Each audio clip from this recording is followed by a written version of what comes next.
Sallallahu ala Muhammad. Assalamualaikum warahmatullahi wabarakatuh. Bismillahirrahmanirrahim. Alhamdulillahirabbil alamin wassalatu wassalamu ala asyrofil anbiya'i wal mursalin Sayyidina wa habibina wa syafi'ina wa maulana Muhammad wa ala alihi wa ashabihi ajma'in. Subhanaka la ilma lana illa ma 'allamtana innaka antal alimul hakim. La haula wa la quwwata illa billahil aliyyil azim. Amma ba'du. Para alim ulama yang saya muliakan, seluruh pengurus Majelis Wakil Cabang Cikarang selaku, terlebih dahulu saya menyampaikan ucapan terima kasih pada hari ini di hadapan pelantikan pengurus ranting. Mudah-mudahan dengan pelantikan ini terjadilah pembaharuan di dalam agama kita dengan pengertian pembaharuan agama, membangkitkan kembali, menghidupkan kembali ajaran-ajaran Islam dan membangkitkan semangat keislaman dan mengembalikan ajaran Islam kepada ajaran yang benar, ahli sunnah wal jamaah. Hadirin sekalian yang berbahagia, saya ada kesempatan ini karena khusus itu saya mau bercerita dari cikal bakalnya Nahdlatul Ulama ini. Pada tahun 1922 di Saudi Arabia terjadi suatu gerakan besar yang disponsori oleh Muhammad bin Abdul Wahab yang mengadakan perubahan penting di dalam Islam itu dengan maksud untuk membersihkan ajaran Islam dari tahayul-tahayul, khayalan-khayalan yang dipengaruhi oleh peradaban setempat.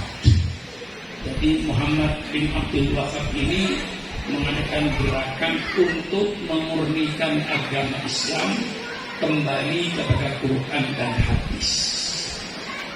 Cuman rupanya gerakan ini timbul yang ekstrim sehingga keluar daripada tujuan semula. Tujuan semula gerakan, kalau yang sekarang dikenal dalam dunia ini disebut gerakan madhab Wahabi, suatu gerakan untuk memurnikan ajaran Islam.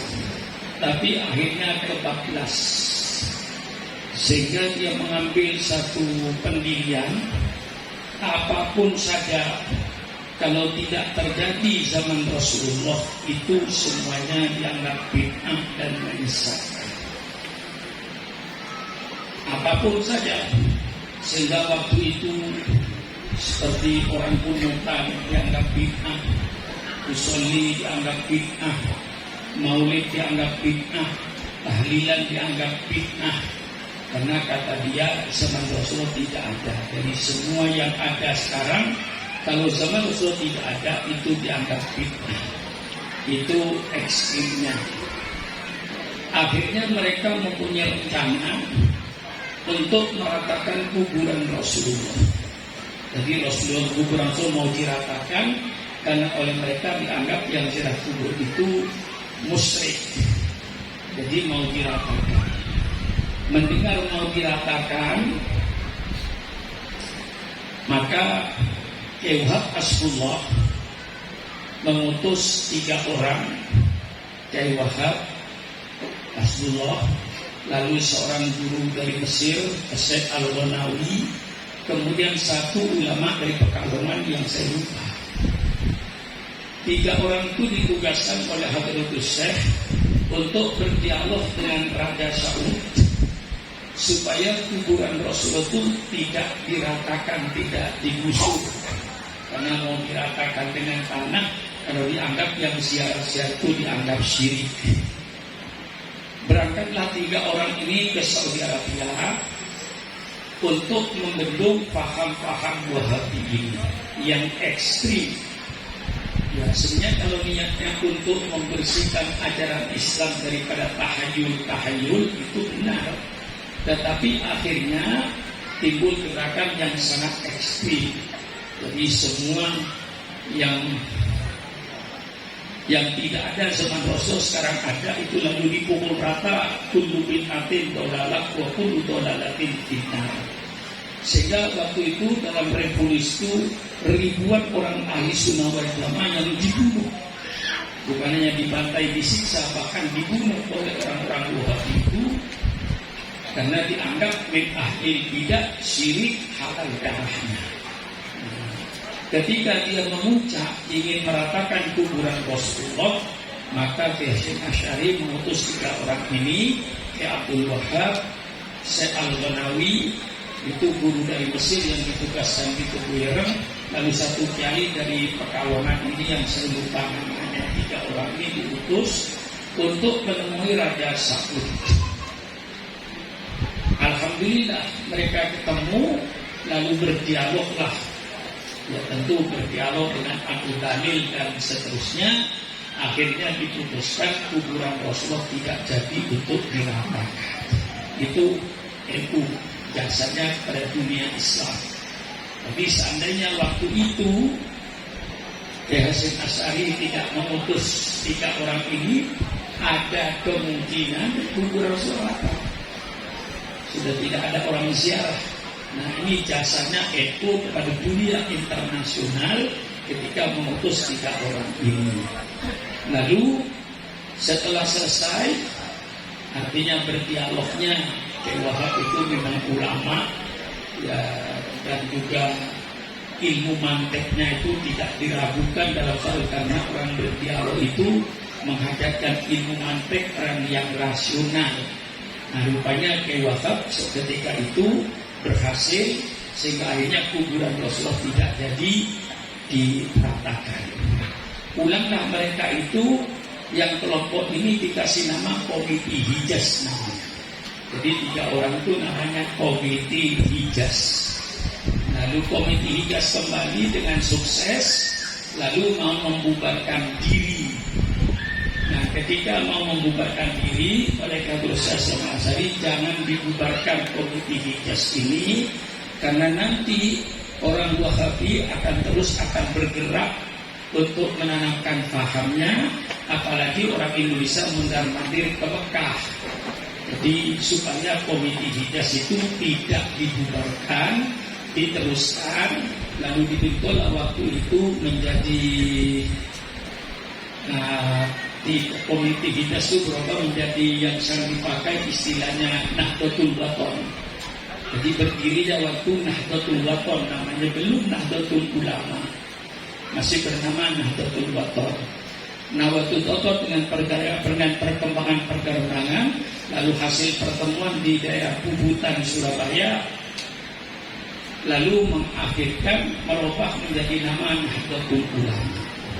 Dan nama Nahdlatul Ulama ini, tapi Kiai Zainuddin Pancor, kalau sudah tahu itu di daerah Lombok Timur, itu dia bertahan, tidak mau dengan Nahdlatul Ulama. Sampai sekarang tetap dia menamakan diri Nahdlatul Wathon. Gitu. Jadi Nahdlatul Wathon itu jadi cikal bakalnya itu Komiti Hijaz. Dari Komiti Hijaz menjadi Nahdlatul Wathon. Lalu dengan musyawarah di Puputan Surabaya tahun 1926, dari Nahdlatul Wathon itu lalu berubah menjadi Nahdlatul Ulama. Lalu apa tujuannya Nahdlatul Ulama ini? Untuk membendung paham-paham Wahabi dan paham-paham yang bertentangan dengan ahli sunnah wal jamaah. Itu tujuannya didirikan Nahdlatul Ulama itu, untuk membendung paham-paham Wahabi yang ekstrim bersama dengan ajaran-ajaran lainnya yang sesat. Sejak waktu itu berdirilah Nahdlatul Ulama. Kiai Zainuddin Pancor Lombok Timur itu tidak mau, lebih baik dia mempertahankan Nahdlatul Wathon bersifat nasionalis, seolah gerakan itu dari bangsa Indonesia. Terus Kiai Zainuddin Pancor sampai sekarang itu dia masih memegang nama Nahdlatul Wathon. Jadi kalau sudah naik Lombok, mendapat lambang Nahdlatul Wathon itu ya Kiai Zainuddin Pancor itu. Nah dari Nahdlatul Wathon inilah musyawarah di Bubutan lalu menjadi Nahdlatul Ulama. Lalu Nahdlatul Ulama itu tujuannya untuk mempertegas paham Islam ahli sunnah wal jamaah mazhab Syafi'i. Itu tujuan pokoknya untuk membendung mazhab Wahabi ini yang dipandang mereka itu ekstrim oleh Nahdlatul Ulama, karena Nahdlatul Ulama tetap berpegang kitab sunnah ijma' qiyas. Jadi tidak semua bid'ah itu sesat. Mengikuti mazhab Syafi'i, dalam mazhab Syafi'i itu dikatakan al-bid'atu bid'atani. Bid'ah itu ada dua, al-bid'atul mahmudah wal bid'atul mad'umah. Bid'ah yang terpuji dan bid'ah yang tercela.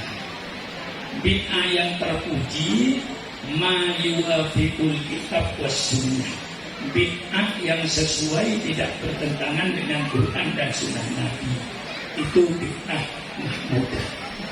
Bid'ah mad'umah, bid'ah yang tercela itu bid'ah barang baru yang bertentangan dengan Quran dan hadis. Itu disebut bid'ah mad'umah. Nah, Imam Syafi'i ini pun mengambil dari paham Sayyidina Umar Ibn Khattab. Ketika Sayyidina Umar Ibn Khattab mengadakan tarawih berjamaah 23 rakaat. Yang tarawih berjamaah zaman Rasul tidak ada. Sholat tarawih berjamaah zaman Rasul tidak ada. Zaman Sayyidina Abu Bakar pun tidak ada. Baru ada sholat berjamaah tarawih itu pada zaman Sayyidina Umar Ibn Khattab, di mana Sayyidina Umar memandang 12.000 sahabat yang tiap malam istiqomah sholat sendiri-sendiri, lalu digabung menjadi satu dengan ditunjuk sahabat Ubay bin Ka'ab untuk menjadi imam tarawih. Nah, selesai sholat tarawih rapi dan bagus, Sayyidina Umar lalu berkata, nikmatil bid'atu hadihi. Nikmatu fi'il untuk memuji. Nikmatil bid'atu hadihi. Inilah sebagus-bagus bid'ah. Nah, dari situlah maka Imam Syafi'i mengambil kesimpulan bahwa bid'ah itu ada dua, bid'ah yang terpuji, bid'ah yang tercela. Sebab tetapi dari mazhab Wahabi ini tidak mau membagi pokoknya. Kalau zaman Rasul tidak ada, lalu ada, itu bid'ah dolalah, tidak ditinjau lagi. Sebenarnya bid'ah-bid'ah yang kita bikin itu bukan bid'ah yang mengada-adakan, mengadakan yang sudah ada. Itu deh.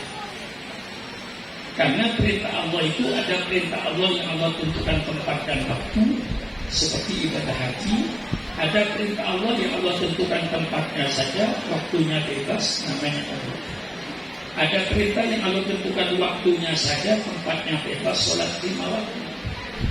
Ada perintah yang Allah tidak menentukan tempat dan tidak menentukan waktu. Ini banyak sekali perintah ini. Seperti perintah baca Quran, di mana baca Quran di mana saja, asal jangan di kamar mandi atau di WC.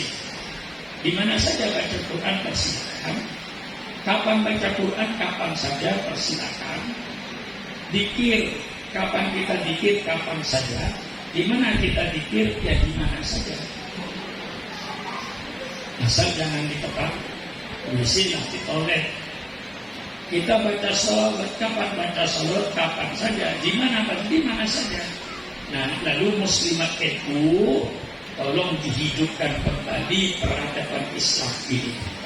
Muslimat itu biasa kumpul malam Jumat, apa dari rumah ke rumah, apa dari musola ke musola, atau dari masjid ke masjid, yasinan bersama. Yang pasti yasinan bersama setiap malam Jumat zaman Rasul tidak ada. Lalu kita adakan, kita mengadakan yang ada. Perintah baca Qurannya ada, yasinannya ada.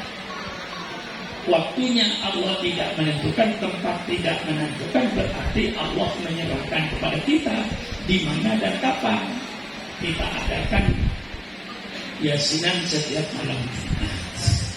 Lalu yang ekstrim Yasinan tiap malam Jumat tidak ada bid'ah masuk neraka, itu namanya pikirannya sempit. Masa orang baca Yasin setiap malam setelah masuk neraka? Itu tidak masuk di akal sehat sedalam syariat Islam. Nah, inilah yang dipertahankan oleh Nahdlatul Ulama untuk menjaga peradaban Islam ini.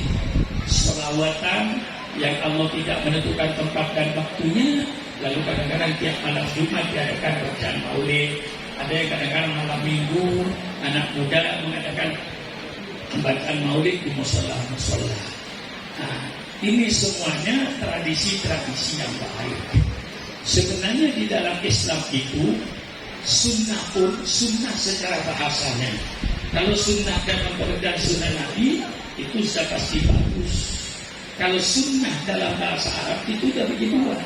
Yang bagi dua juga Rasulullah, ada sunnatan hasanatan, ada sunnatan sayyi'atan. Sunnatan hasanah ini artinya tradisi yang baik. Sunnah sayyi'ah tradisi yang tidak baik. Rasulullah memerintahkan man sanna fil Islam sunnatan hasanatan. Barang siapa di dalam Islam yang bikin tradisi-tradisi yang baik, maka dia dapat pahala dan dapat pahala orang-orang yang mengikutinya. Nah, sebaliknya man sanna sunnatan, ini kata-kata sunnah juga, tapi sunnah sayyi'ah di sini sunnah bukan berarti sunnah Nabi, tradisi. Man sanna fil Islam sunnatan sayyi'atan, barang siapa yang membuat tradisi-tradisi yang tidak baik bertentangan dengan Quran dan hadis, itu maka baginya dosa dan dosa orang yang mengikutinya.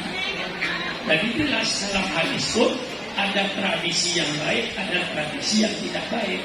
Rasulullah perintahkan bikinlah tradisi-tradisi yang baik. Semakin banyak tradisi-tradisi yang baik yang sesuai dengan Quran dan hadis, maka Islam semakin hidup.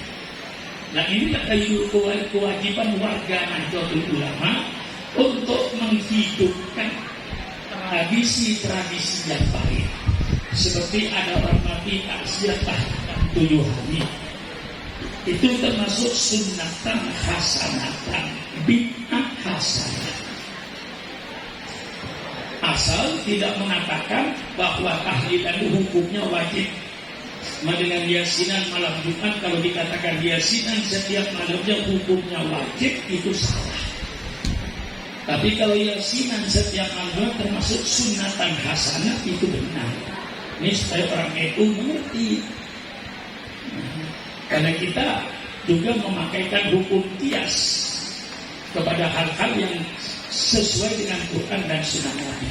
Nah, ini Nahdlatul Ulama didirikan untuk menjaga tradisi-tradisi yang baik, menjaga mazhab Syafi'i supaya tidak kemasukan dari mazhab-mazhab yang lain yang dianggap sesat. Nah, maka tahun 26 NU itu diresmikan sebagaimana Jam'iyah Nahdlatul Ulama. Mengapa tidak organisasi politik Nahdlatul Ulama? Karena waktu itu zaman Belanda.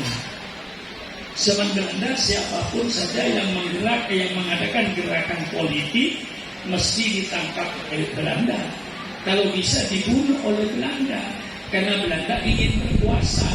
Maka supaya NU itu tidak dilarang, ini termasuk politik juga sebenarnya, supaya tidak dilarang oleh Belanda, lalu menamakan dirinya Jam'iyah Nahdlatul Ulama, perkumpulan agama kemaslahan yang bersifat keagamaan. Dan ini sebagai Jam'iyah, bukan organisasi politik, maka oleh Belanda dibiarkan. Tapi ingat, pekerjaan NU itu senantiasa menuju pada kemerdekaan Indonesia. Sehingga dalam persiapan kemerdekaan pun orang-orang NU tidak absen. Seperti Pak Wahid Hasim, seperti Kiai Maskur, itu dalam gerakan-gerakan nasional terus berjalanlah Nahdlatul Ulama ini sampai menuju pada kemerdekaan. Orang-orang itu semuanya tidak absen, walaupun bernama Jam'iyah, tapi prakteknya di lapangan juga bergerakan politik membantu kemerdekaan Indonesia ini. sampai Indonesia merdeka. Ketika Indonesia merdeka, supaya wajahnya politik itu cuma satu, maka gagasan daripada Hadratus Syekh termasuk Wahid Hasyim itu gagasan untuk mendirikan partai politik yang bernama Masyumi. Partai Masyumi itu adalah termasuk gagasan dari NU dan NU termasuk di dalamnya. Jadi waktu itu wajah partai Islam cuma satu, Masyumi. Di dalamnya NU. Nah, berjalanlah ini. Nah, ya saya tidak tahu hakikatnya, tapi dalam sejarahnya jabatan-jabatan banyak dipegang oleh mereka. Sedangkan masa yang banyak juga di bawah itu NU. Jadi istilahnya ya barangkali benar, barangkali tidak benar. Ada istilah yang tahlilan orang NU yang dapat berkat mereka. Yang jadi menteri, yang jadi dirjen, yang jadi itu menurut katanya sejarah. Allahu a'lam bishawab karena saya masih kecil. Tapi saya baca sejarah ini. Akhirnya pada tahun 1952 ada muktamar Medan, kepada muktamar Palembang. Di muktamar Palembang inilah diputuskan bahwa NU menjadi partai politik kedua dari Masyumi. Ini supaya sejarah ini tahu. Nah, begitu keluar dari Masyumi tahun 52 menjadi partai politik Nahdlatul Ulama. Sampai lama jadi partai politik ini dari tahun 52 sampai tahun 73, 20 tahun lebih itu partai politik. Nah, yang muda-muda nggak tahu. Tahunya ya Jodian Nahdlatul Ulama. Kita lama-lama jadi partai politik dan saya berkecimpung ketika partai politik Nahdlatul Ulama.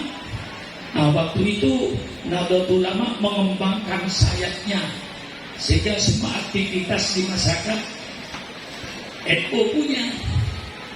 Pertanu, Persatuan Tani Nahdlatul Ulama punya.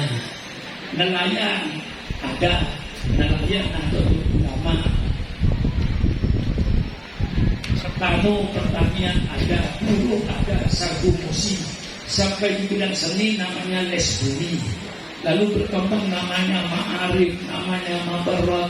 Itu berkembang sayapnya Ansor PMII. Lalu banyak sayap-sayap NU ini. Dalam perguruan ada nama Perbunu, Persatuan Guru Nahdlatul Ulama. Ada sagu musim, Serikat Buruh Indonesia, itu semuanya di bawah NU.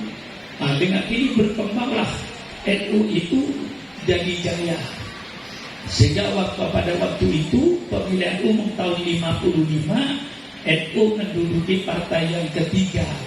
Partai yang nama PNI, Partai Nasional Indonesia, bikinan Bung Karno. Lalu yang kedua Masyumi, yang juga sebenarnya awalnya bikinan NU. Lalu yang ketiga Partai Nahdlatul Ulama, yang keempat PKI. Inilah partai empat ini terus bergerak, NU terus bergerak dengan sayap-sayapnya di mahasiswa PNI, di pelajar namanya Ibnu, di Fatayat, di Muslimat terus berkembang, Perbunu, lalu Sarku Musi, Serikat Buruh. Jadi dulu di kantor-kantor itu ada sarku musi itu, sehingga NU berkembang maju. Ketika itu NU memegang peranan.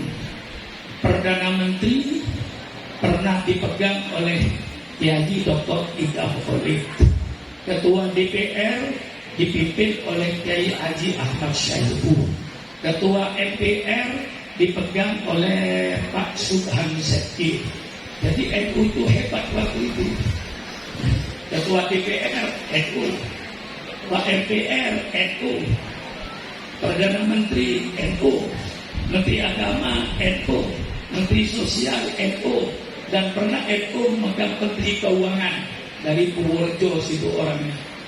Nah, Menteri Keuangan pegang peranan NU itu. Sehingga waktu itu saya menjadi generasi NU, waktu itu saya di PMII, merasa bangga jadi NU itu. Ada yang dibanggakan jadi NU itu. Dan apa? Disebut Perdana Menteri Haji Dr. Idam Khalid, Ketua Umum PBNU. Disebut Ketua DPR Haji Ahmad Sayhu. Disebut Menteri Agama Haji Saifuddin Zuhdi. Disebut Ketua MPR Pak Sukan SME. Jadi saya yang waktu jadi NU itu rasanya tuh bangga gitu. Ada yang dibanggakan di atas itu. Sekarang saya nggak tahu Nyai merasa bangga nggak. Dan apa yang dibanggakan saya juga nggak tahu. Apa masih bangga atau sudah tidak bangga? Ya, kalau dulu bangga karena ada yang dibanggakan. Bagaimana tidak bangga? Perdana Menteri Haji Dr. Idam Khalid, Ketua DPR Haji Ahmad Sayhu waktu itu, lalu Ketua MPR Bapak Sukan Sete. Kita jadi bangga. Menteri Agama jadi Saifuddin Zuhdi. Menteri Sosial saya lupa namanya dengan Menteri Keuangan, tapi saya tahu orangnya dari Purworejo. Jadi kita ini di bawah rasanya hebat, bangga jadi NU. Berjalanlah NU itu terus bergerak dengan sayapnya yang begitu luas sampai tahun 71 pemilihan umum pertama kali zamannya Soeharto. Nah, ternyata di ibu kota Jakarta yang menang itu Partai Nahdlatul Ulama. Partai lainnya tidak ada yang menang, dan menangnya menang mutlak itu besar angkanya. Pada tahun 71 Partai Nahdlatul Ulama di ibu kota menjadi pemenang nomor 1. Nah, inilah kita waktu itu banyak kebanggaan DPR banyak orang kita, sehingga menjadi kebanggaan kita. Pada tahun 62 banyak gerakan PKI, BTI itu yang membunuh kiai-kiai. Daerah Kediri, daerah Banyuwangi, waktu itu lahirnya namanya Bansel. Ada nggak Banselnya? Ada ya? Mana? Bansel ini dulu didirikan untuk menjaga kiai. Jadi kiai kayak rumah saya itu malam ini 5 orang Bansel, besok malam ganti orang lain. Jadi rumah-rumah kiai itu dijaga oleh Bansel. Gantian barisan sebagusnya itu didirikan Bansel itu untuk menjaga ulama. Alhamdulillah sekarang Bansel untuk menjaga gereja, kiainya nggak dijaga. Bukan Bansel sini ya, Bansel sono. Dan ini saya bicara terus terang ya. Mengapa saya takut? Kiainya mana nggak dijaga? Yang dijaga gereja, yang dijaga kelenteng Cina, kalau tahun baru Cina. Dari mana tugas ini saya nggak tahu. Tapi insya Allah mudah-mudahan dengan Bansel sini ya. Tapi Bansel yang lain begitu. Nah, kembalikan fungsi Bansel itu. Bansel itu kayak Mustafa itu tiap malam 3 orang yang bermalam di situ dijaga. Nanti malam lagi Bansel yang lain itu. Jadi tugas fungsi Bansel itu dirikan Bansel itu untuk menjaga ulama. Sekarang sudah tugasnya ya merata. Ada yang menjaga sepak bola, ada yang menjaga gereja, macam-macam. Kiainya yang sopan dijaga aja malam. Oleh Bansel belum ya. Yang udah pernah ini lagi dijaga, itu diopeni oleh Bansel itu dijaga. Ya kadang-kadang ya insya Allah aman lah. Tapi kadang-kadang terjadi ada kiai yang itu kalau diperiksa orang gila. Aneh di Indonesia orang gila membunuh bisa milih itu, bisa milih itu. Coba yang terjadi pembunuhan kiai Ustaz di Sukabumi di mana? Kalau diperiksa mesti orang gila itu. Ya cuma dia, ya saya nggak tahu lah apa gila betul. Tapi kalau tidak orang gila, kok anehnya orang gila membunuh orang bisa memilih ya? Kok harus ustadz itu yang dibunuh? Nah ini misalnya, itu Banser didirikan tahun 1962 karena banyak kiai-kiai yang waktu itu dipantai oleh komunis. Maka untuk menjaga kiai didirikanlah Banser, Barisan Serbaguna untuk mengamankan kiai. Itu tujuan waktu itu. Allahu a'lam bishawab. Nah, ini berdirinya tahun 71 terjadilah pemilihan umum yang pertama pemerintahan Soeharto. Ternyata Nahdlatul Ulama tampil menjadi partai besar. Nah, akhirnya timbul perubahan politik tahun 73 disatukan lagi kayak Masyumi dulu, tapi berubah menjadi Partai Persatuan Indonesia, menjadi P3, Partai Persatuan Pembangunan Indonesia. Nah, cuman gambarnya masih Ka'bah waktu itu dan pengurusnya masih 100% orang-orang NU semua P3 itu. Jadi ketika dari partai P3 NU tidak ada masalah.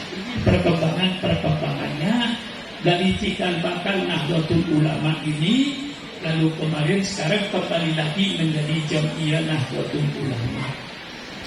Nah, saya minta kepada seluruh MWC ini dan pengurus kantor ini, tolong jaga jarak yang saya sebutkan ini. Jaga ajaran Islam Ahlus Sunnah wal Jamaah. Jangan terpengaruh dengan YouTube yang sekarang ulama-ulama bermacam-macam, yang satu dengan yang lain saling berantem. Dan kembalikan, saya ingin tolong kembalikan akhlak NU. Yang sekarang akhlak NU itu agak berkurang. Akhlak NU kembalikan. Akhlak NU dulu begini. Kalau pemilihan pengurus MWC atau pengurus cabang, itu dulu yang dipilih betul-betul yang mampu jadi pemimpin. Misalnya saya dengan Kiai Mustafa. Kiai Mustafa mesti menolak, tidak dengan saya yang jadi pengurus cabang kalau Kiai Supran masih ada. Itu akhlak dulu. Dan dia dipaksa tidak mau. Tidak, saya tidak bisa. Kiai Supran saja yang bagus. Kalau dia masih ada, saya tidak akan duduk di pengurus. Saya mau makmum. Kalau perlu saya jadi wakil beliau saja. Ini akhlak dulu. Akhlak sekarang, kalau Kiai Mustafa calon cabang Bekasi, Supran Makmum calon cabang Bekasi, kemudian Kiai Mustafa menang, Supran Makmum dengan orang-orang yang haram dari pengurus itu dibuang sama sekali. Apakah ini akhlak NU? Tolong jawab. Apakah ini akhlak NU? Jawab. Bukan. Sudah berubah akhlaknya. Kalau Kiai Mustafa jadi calon ketua wilayah, Supran Makmum jadi ketua calon wilayah. Begitu Supran Makmum menang, Kiai Mustafa dengan orang-orangnya habis. Haram duduk di pengurus wilayah, disikat semua keluar. Ini yang terjadi sama sekarang ini. Kalau dulu tidak, Supran Makmum menang, dipilih. Kiai Mustafa saya jadi, mari kita bangun wilayah NU itu, saya jadi wakil ketua wilayah. Saya ketua, Kiai wakil ketua. Karena Kiai tadi sama-sama calon dengan saya. Sekarang ini tidak ada. Betul atau tidak? Betul atau tidak? Mari kita kembalikan nilai NU ini, nilai Islam ini. Innamal mu'minuna ikhwatun itu jangan karena Kiai Mustafa jadi calon cabang, saya calon cabang, dianggap musuh. Begitu saya menang, Kiai Mustafa saya sikat semua dengan anak buahnya. Bukan saya datangi, saya tawarkan. Mari Kiai Mustafa jadi wakil ketua, saya ketua. yang coba jadi wakil ketua, coba siapa? Saya coba anak-anaknya yang mau saya ditebus satukan dengan anak buah saya.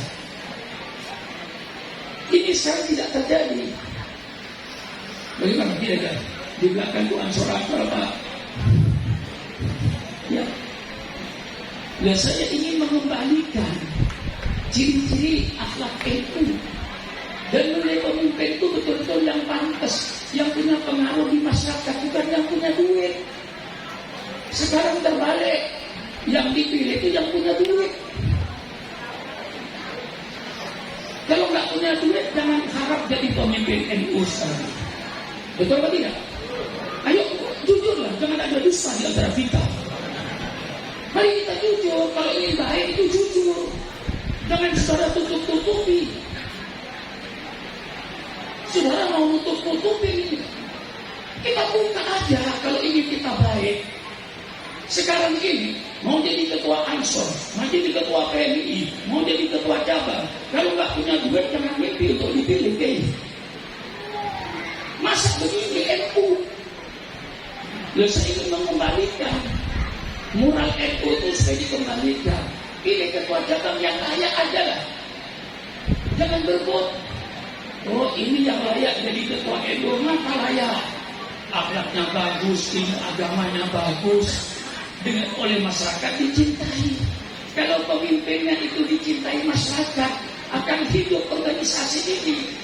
Tetapi kalau pemimpinnya tidak dicintai rakyat, tidak bakalan hidup NU ini. Kadang-kadang ketua cabangnya nggak kenal masjid misalnya kalau ada, bagaimana dia akan berpengaruh di bawah? Jadi kita milih pemimpin yang wajar aja, nggak usah main duit, yang wajar aja. Ini yang pantas jadi ketua cabang. Sifatnya dari sidik, amanah, abli, patona. Cari yang pemimpin yang si rakyat bukan disenangi oleh pengurus, yang disenangi oleh rakyat. Karena ini organisasi kita jamiah. Kalau yang jadi pemimpin cabang disenangi oleh rakyatnya, insya Allah organisasi hidup ya. Tetapi kalau jadi pemimpin, ketuanya cuma formalitas karena dipilih. Ketika dipilih pakai duit, sedangkan rakyat tidak mencintai dia, hancur organisasi. Percaya sama saya. Mengapa dulu NU itu bagus? Ketua cabangnya mesti kiai setempat. Nanti surianya kiai yang lebih sepuh, tapi semuanya kiai. Saya ingat pidatonya Ki Wahbuli di Sidoarjo. Menjadi pengurus NU itu tidak seperti pengurus partai yang lain. Dan itu partai itu masih partai politik. Menjadi pengurus partai Nahdlatul Ulama tidak seperti partai yang lain. Yang menjadi pengurus partai Nahdlatul Ulama minimal, kalau ketua cabang itu paling tidak bisa baca Fathul Qorib. Kalau ketua wilayah misalnya bisa baca Fathul Mu'in. Kalau PBNU bisa menguasai Madzhabul Arba'ah. Jadi betul-betul kiai pemimpin NU ini dulu.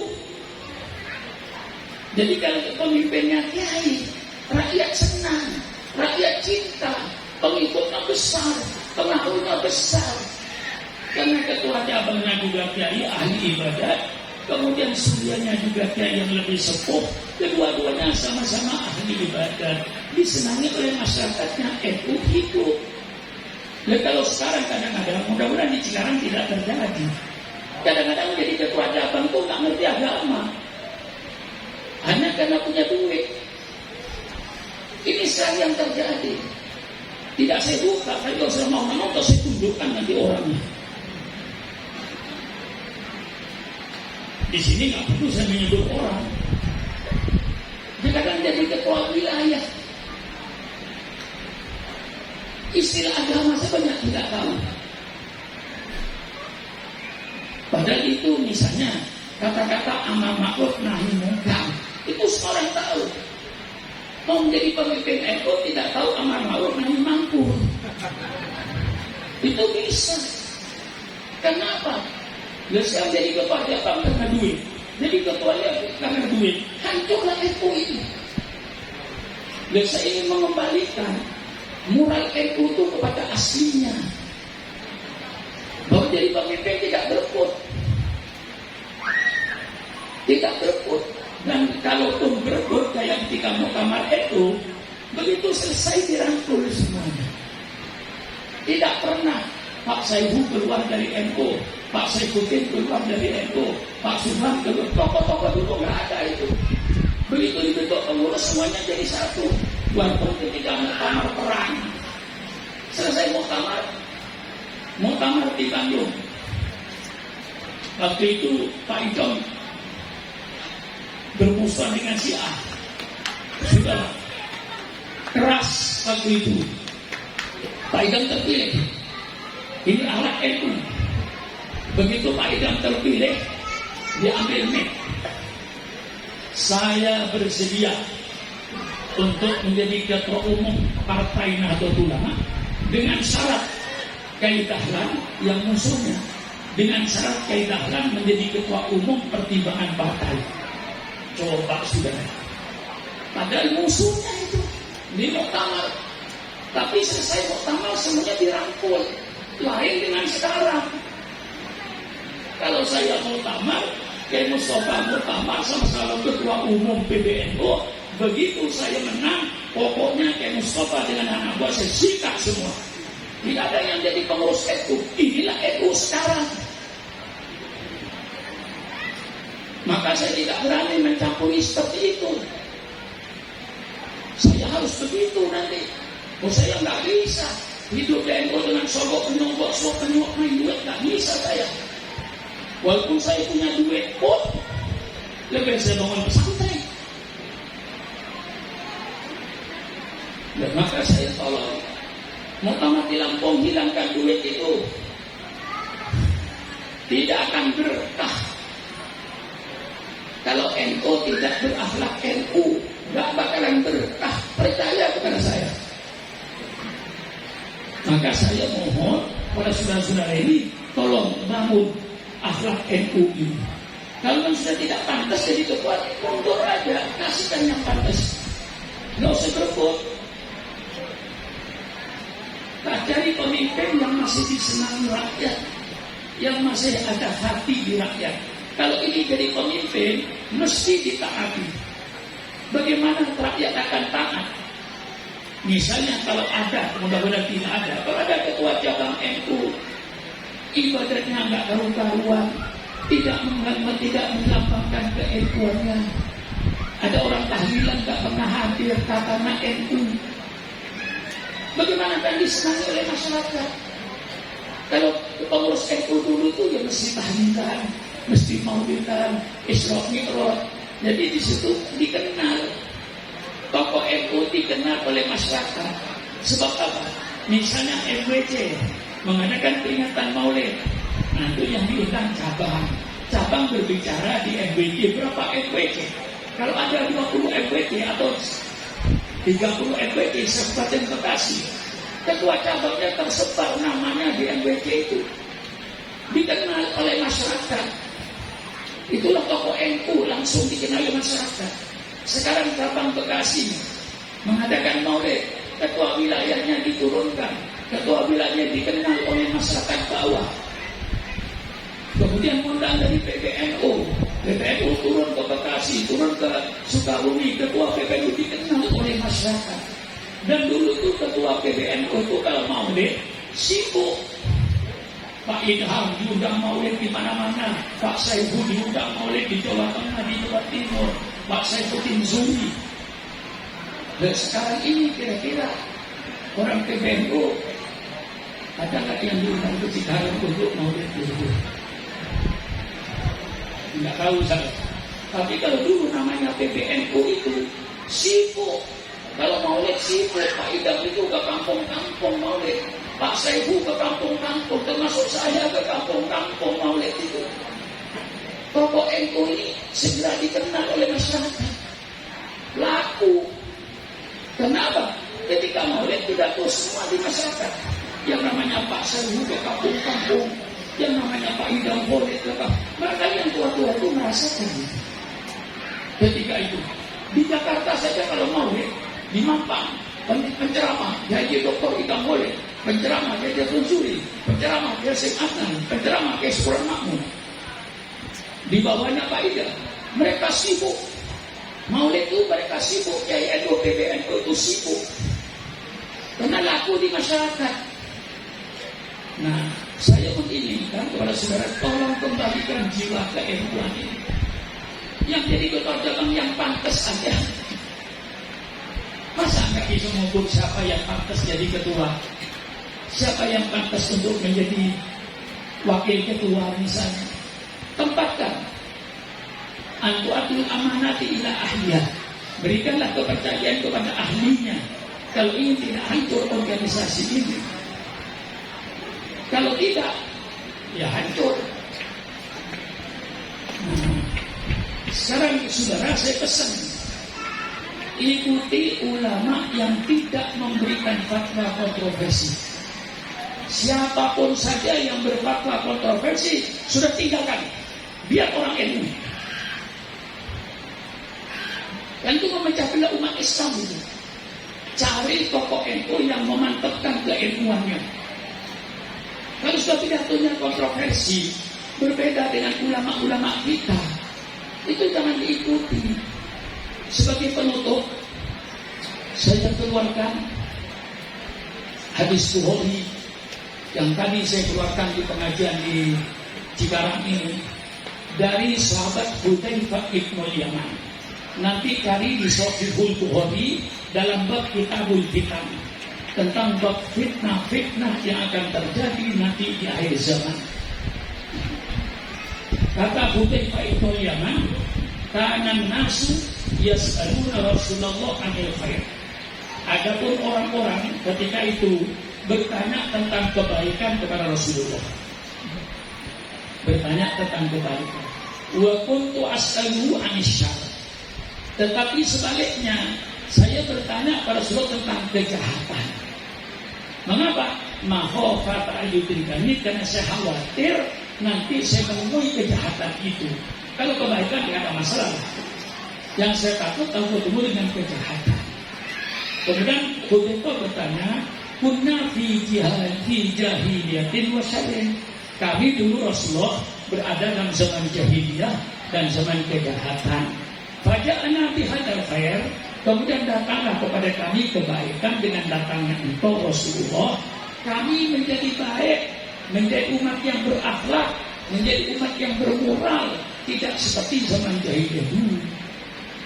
Fahal ba'da hadzal khair min syarr? Ya Rasulullah, apakah setelah kita baik begini Rasulullah nanti akan datang satu kejahatan?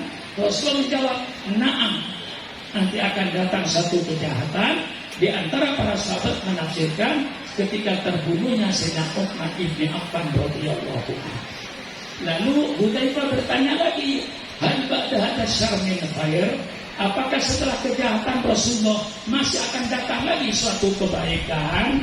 Rasul menjawab, na'am, akan datang kebaikan, wa fihi ad-dakhal. Tetapi kebaikan itu bercampur asap. Artinya udaranya tidak bersih kayak begini karena banyak asap. Kemudian Hudzaifah bertanya, wa ma dakhaluhu ya Rasulullah? Apa asapnya Rasulullah yang mengotori udara itu? Rasul menjawab, qaumun yahduna biwayri hadi. Kaum yang memberikan petunjuk. Muballigh, kiai memberikan petunjuk tapi tidak petunjuk saya. Qaumun yahduna bihaqi.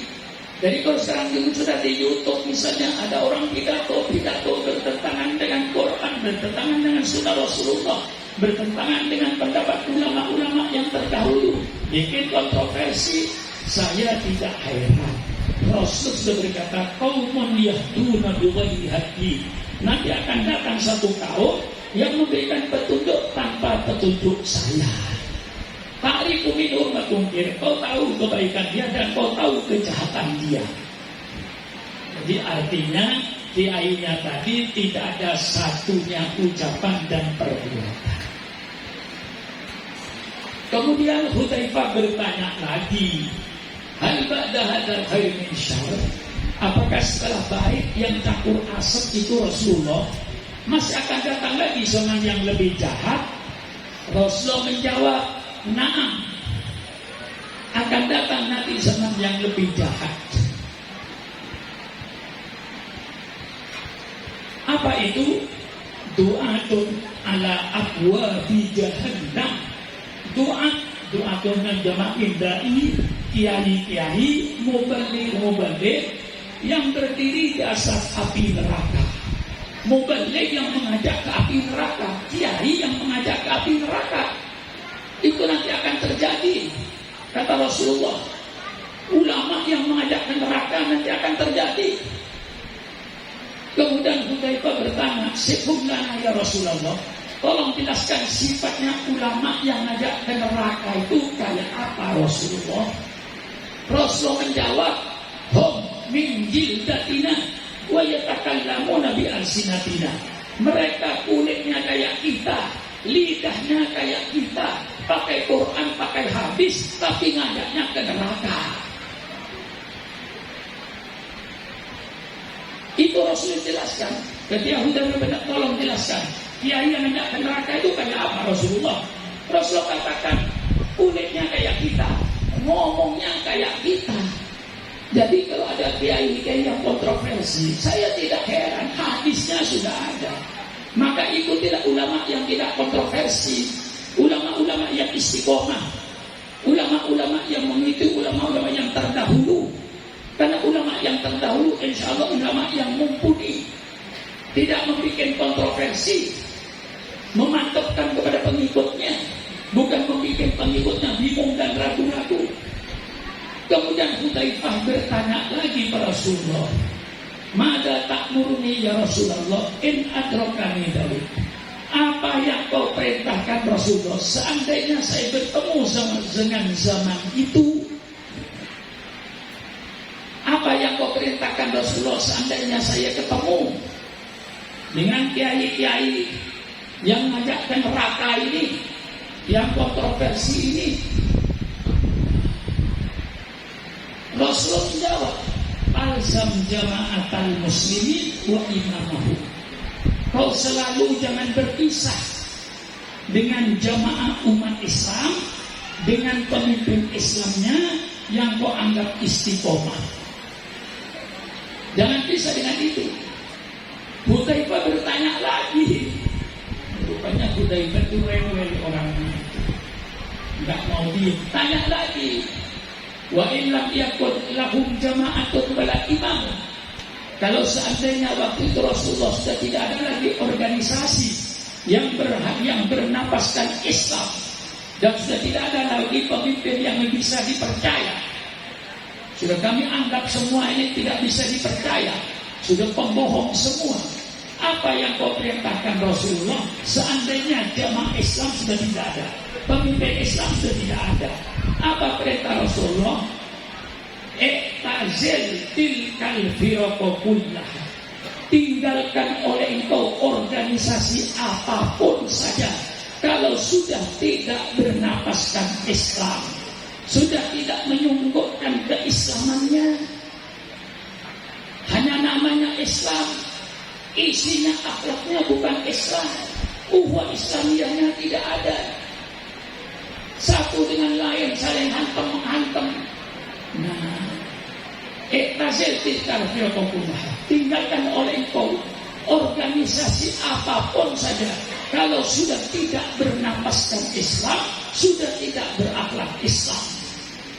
Walau anta untuk asli sajarati, walaupun engkau nanti terpaksa menggigit akarnya pohon, karena engkau akan mati kelaparan, engkau akan menggigit akarnya pohon. Wa yudrikal maut wa anta ala dzalik, sampai engkau menemui mati dalam keadaan menggigit akar pohon.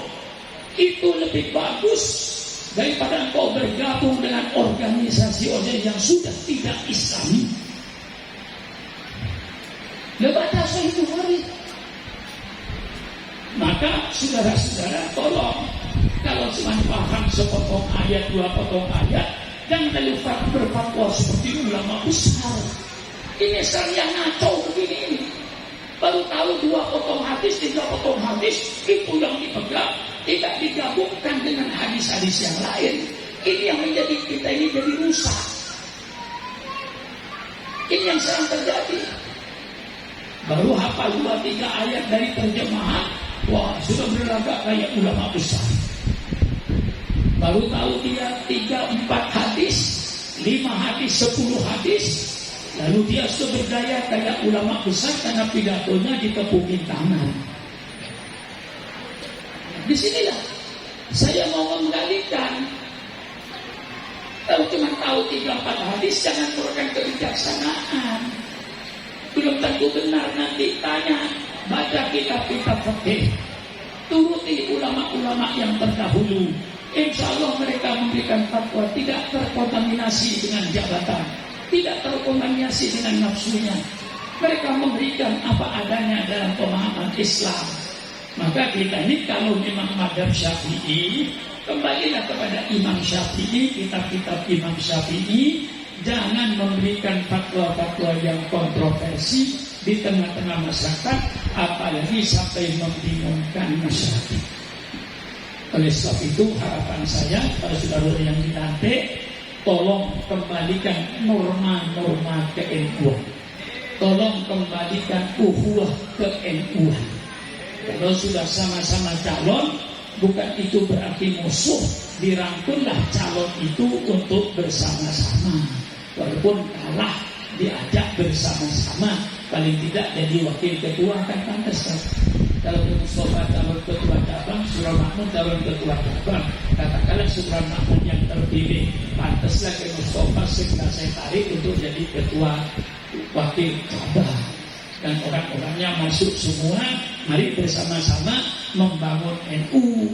Bukan yang kayak ada sekarang. Begitu Mustafa kalah, Surah Makmun menang, sikat semua orang yang seolah-olah haram. Orang-orang yang kiai masuk pengurus NU. Dan ini norma-norma ke-NU-an sudah hilang. Nah saya ingin mulai dari bawah sekarang. Tolong kepada MWC ini, ya, mana ketuanya? Ya sudah. Insya Allah mendengar pidato saya. Masa nggak mendengar? Untuk sampai pakai suara. Tolong kembalikan norma-norma ke-NU-an ini. Kalau saudara sekarang merasa tidak pantas, ada yang lebih pantas. Yang lebih pantas ditarik. Walaupun sudah terpilih dengan ikhlas. Barangkali yang memilih kurang tahu, saya yang tahu bahwa si A itu lebih pantas dari saya. Mari kita. Walaupun saya terpilih dia yang jadi ketua, saya wakilnya. Ada nggak kira yang begini dia? Hah? Nah ini norma NU ini. Yang dulu saling tolak menolak dulu dari boten kiai. Kalau boten pantas terus terus. Lihat si nonton kiai ini yang pantas. Ini yang lebih pantas. Saya nggak pantas. Begitu dulu di NU itu. Sekarang itu sudah nggak ada. Yang ada mana? Main duit. Mudah-mudahan sekarang tidak ada lagi. Biarkan itu. Jangan ada pilihan ketua cabang di Bekasi yang main duit. Laknatullah, laknat Allah bagi ketua cabang yang dipilih karena duitnya. Laknat Allah. Itu tidak Islami. Marah nggak saudara saya pidato begini kira-kira? Nah, kader-kader itu marah nggak saya pidato begini? Saya mau meluruskan supaya norma-norma Islam ini kembali. Jangan dibiarkan begini lama-lama sama dengan partai politik NU ini. Apa? Mau jadi ketua wilayah harus main duit. Mau jadi ketua umum PBNU harus punya tiket pulang pergi pesawatnya. Susah kalau begini NU ini. Jangan mengharapkan kalau dalam NU main duit, jangan mengharapkan kau akan dapat keberkahan, akan mendapatkan kekacauan di dalam organisasi. Percaya sama Surah Makmun. Dan ini terjadi. Bukan tidak terjadi, terjadi. Oleh sebab itu mulai dari bawah sekarang, ya. Mulai dari ranting ini, tanamkan jiwa ke-NU-an ini sampai kepada MWC-nya, nanti sampai cabang Bekasinya. Jangan sampai memilih ketua cabang di Bekasi yang main duit. Hilangkan main duit ini. Pilihlah yang layak dan yang pantas untuk menjadi pengurus. Barangkali inilah dari sejarah NU yang saya sampaikan kepada saudara-saudara. Mudah-mudahan generasi muda yang ngerti mengapa NU itu berdiri. Sekian saja. Wassalamualaikum warahmatullahi wabarakatuh.